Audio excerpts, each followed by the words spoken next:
दोस्तों अप्रैल महीने की बात बता रहे हैं। राहुल गांधी को 2 साल की सजा सुनाई गई और जब ये सजा सुनाई गई तो लोगों को लग गया कि राहुल गांधी का खेल शुरू होने से पहले ही खत्म हो गया।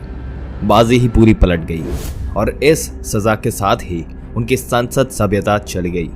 लोग सवाल पूछने लगे कि अब राहुल बाबा क्या करेंगे? क्या वो राजनीति से संन्यास लेकर फुल टाइम ट्रैवल ब्लॉगर बन जाएंगे?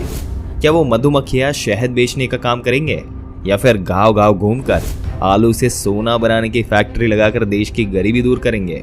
लोगों ने तो ये भी मान लिया था कि वो कुछ भी करेंगे मगर अब प्रधानमंत्री तो बनने से रहे।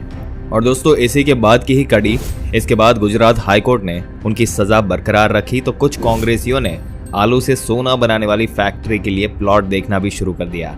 पर दोस्तों अगर इससे पहले यहाँ पे नारियल फोड़कर किसी फैक्ट्री का मुहूर्त हो, उससे पहले सुप्रीम कोर्ट का एक ऑर्डर आता है और राहुल गांधी की सजा से रोक हटा ली जाती है। खबर मिलते ही कांग्रेसियों ने नाच नाच कर अपने घुंघरू तोड़ डाले दोस्तों।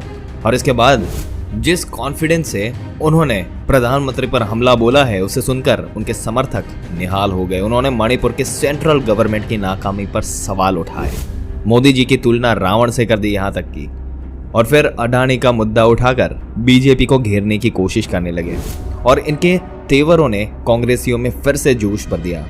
और दोस्तों यहाँ तक कि कांग्रेसियों ने तेवर में ये भी कह दिया, अशोक गहलोत ने ये भी कह दिया कि हमारे लिए राहुल गांधी ही पीएम कैंडिडेट है, बाकियों का हमें पता नहीं।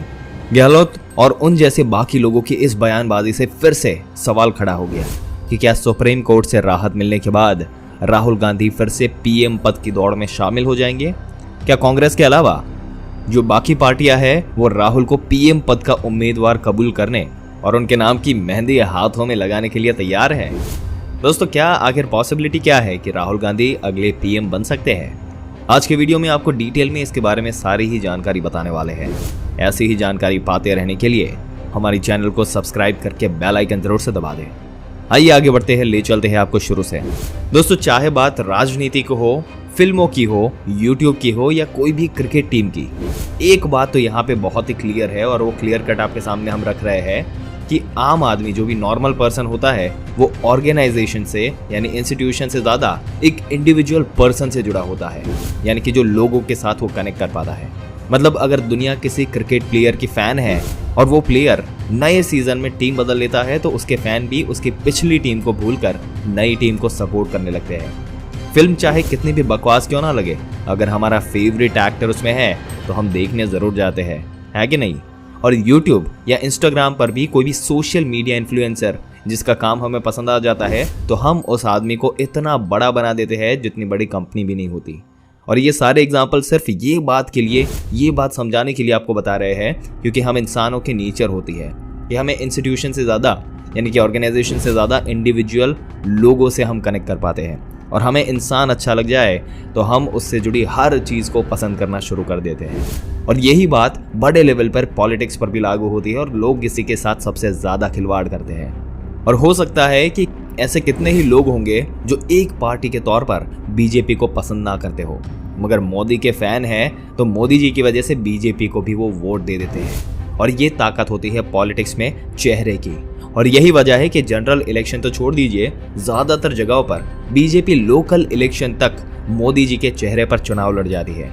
और पिछले 10 सालों से मोदी जी का यही चेहरा बीजेपी को इलेक्शन पर इलेक्शन जितवाता आ रहा है। अपोजिशन पार्टियों को इतना तो पता ही है कि उन्हें बीजेपी को हराना है, मोदी जी को पद से हटाना है, मगर अभी तक वो लोग ये तय नहीं कर पाए कि मोदी जी को हटाना है तो मोदी जी के सामने कौन सा चेहरा जो है वो उतरना चाहिए, कौन है जो उनको कंपटीशन दे सकता है। क्योंकि इस अलायंस में बहुत सारी पार्टियां, जो इंडिया अलायंस है उसमें बहुत सारी पार्टियां एक ही शर्त पर आई है कि किसी भी एक चेहरे को प्रोजेक्ट नहीं किया जाएगा। इन सब का गोल है वो एक ही है कि पहले हम लोग मिलकर बीजेपी को हराएंगे और फिर बीजेपी की जगह जो तोड़ने के बाद मोदी जी की जगह जो खाली होगी वहां पर किसे बिठाना है वो डिसाइड किया जाएगा।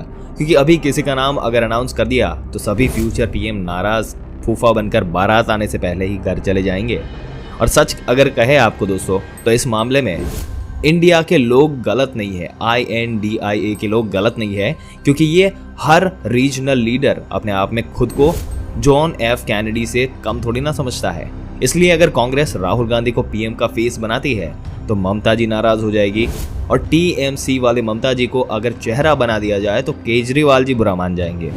और दोस्तों ये ऐसी बात है जो इंडिया अलायंस में सभी जानते हैं, इसलिए पिछली बार बैंगलोर में जब इनके अलायंस के लोग मिले तो मल्लिकार्जुन खड़गे ने क्लियर कर दिया कि कांग्रेस पार्टी की इस पोस्ट में भी कोई दिलचस्पी नहीं है, वो अपनी तरफ से कोई चेहरा प्रोजेक्ट नहीं करना चाहते।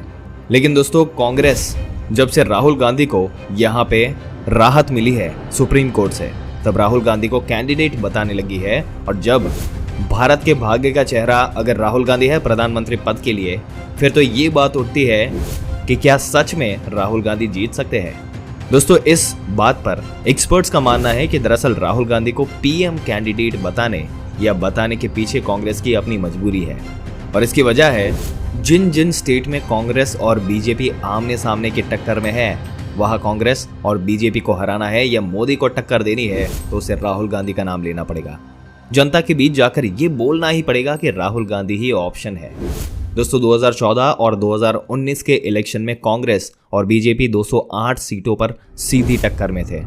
इनमें 90% सीटों पर कांग्रेस को हार का सामना करना पड़ा।